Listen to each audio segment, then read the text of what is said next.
ଟିକି ଚଢ଼େଇକୁ କିଛି ଦିନ ହେବ ବହୁତ ଜୋରେ ଜ୍ୱର ହୋଇଥିଲା। ଓହୋ, ଏମିତିକା ଜ୍ୱର ହେଲା ଯେ ମୋ ପାଟିକୁ କିଛି ରୁଚୁନି।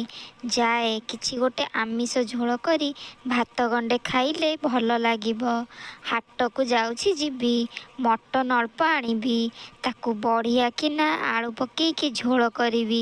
ତାପରେ ଗରମ ଭାତ ସହିତ ମଟନ ଆଳୁ ଝୋଳ ଖାଇଲେ ଜ୍ୱର ଆଉ କ'ଣ ରହୁଛି, କୁଆଡ଼େ ଛାଡ଼ି ପଳେଇବ। ସେଇଠୁ ଟିକି ଚଢ଼େଇ ହାଟକୁ ଯାଏ ଆଉ ହାଟରୁ କିଛି ମଟନ କିଣିକି ଆଣେ। ମନେ ମନେ କହି ଯାଉଥାଏ, ଯାଉଛି ଏ ମଟନକୁ ଭଲ କିନା କଷିକି ଗୋଟେ କଷାଟେ ବନେଇବି। ସେଇଠୁ ଟିକି ଚଢ଼େଇ ମସଲା ମସଲି ପ୍ରସ୍ତୁତ କରି ମଟନ ଝୋଳଟେ କରେ। ଆଉ ତରକାରୀ ହୋଇସାରିଲା ପରେ ଟିକି ଚଢ଼େଇକୁ ବହୁତ ଜୋରେ ଗରମ ଲାଗେ। ଟିକି ଚଢ଼େଇର ପଡ଼ୋଶୀ ଗୋରିକାଉ ତା ଝରକା ପଛପଟେ ଛକିଥାଏ।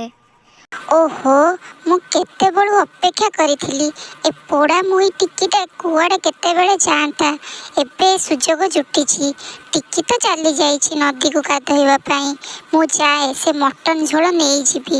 ଗରମ ଭାତକୁ ମଟନ ଝୋଳ, ଆଜି ତ ମୋ ଭାତ ପୁରା ଉଠିଯିବ ଆଉ। ଏମିତି କହି ଗୋରିକାଉ ଟିକି ଚଢ଼େଇର ମଟନ ଝୋଳକୁ ନେଇଯାଏ। ଏହାପରେ ଗୋରିକାଉ ତା ଘରେ ଗରମ ଭାତକୁ ମଟନ ଝୋଳ ଆସି ଖାଉଥାଏ। ସେଇ ବାଟ ଦେଇ ତାର ସାଙ୍ଗ ମିଠୁ ଶୁଆ ଯାଉଥାଏ। ଆଲୋ ଗୋରି, କ'ଣ ଭାରି ବଢ଼ିଆ ବାସ୍ନା ହେଉଛି।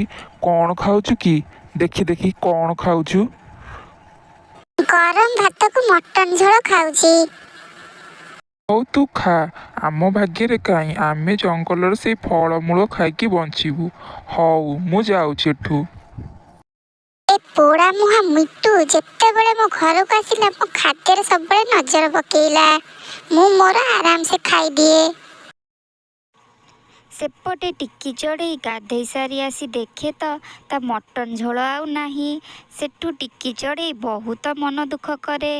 ମୋ ପାଟିକୁ ରୁଚୁ ନଥିଲା ବୋଲି ମୁଁ ମଟନ ଝୋଳ ଟିକେ କରିଥିଲି, ହେଲେ ମୋ ମଟନ ଝୋଳ କିଏ ନେଇଗଲା।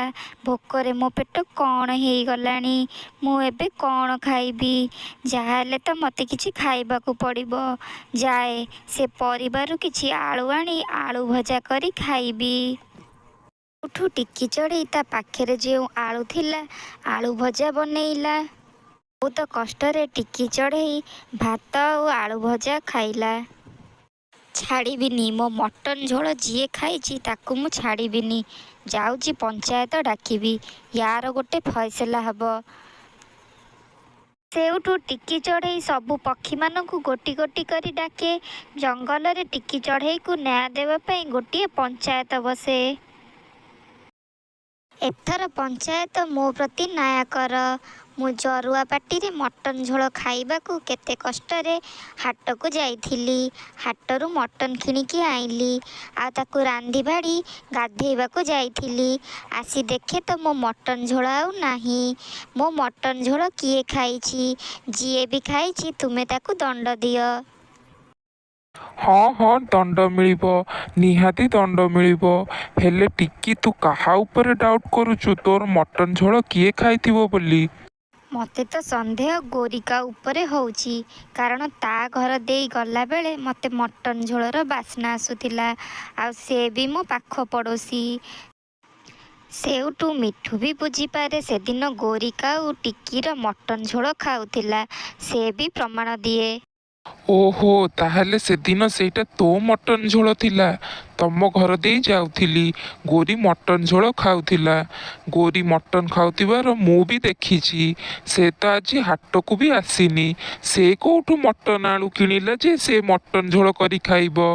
ସେ ନିଶ୍ଚୟ ଟିକିର ମଟନ ଝୋଳ ଚୋରି କରି ଖାଇଛି। ପ୍ରମାଣିତ ହୁଏ ଯେ ଗୋରିକା ଆଉ ଟିକିର ମଟନ ଝୋଳ ଚୋରି କରି ଖାଇଛି। ଏବେ ପ୍ରମାଣିତ ହୋଇଗଲା ଯେ ତୁ ହିଁ ଟିକିର ମଟନ ଝୋଳ ଚୋରି କରି ଖାଇଛୁ।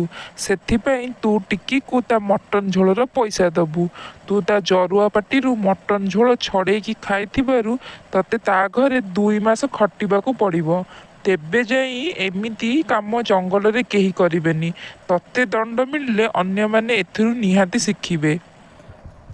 ସାମାନ୍ୟ ମଟନ ଝୋଳ ଖାଇବାରୁ ଏତେ ଦଣ୍ଡ ମିଳିବ ବୋଲି ଜାଣିଥିଲେ ମୁଁ କେବେ ବି ଚୋରି କରିନଥାନ୍ତି।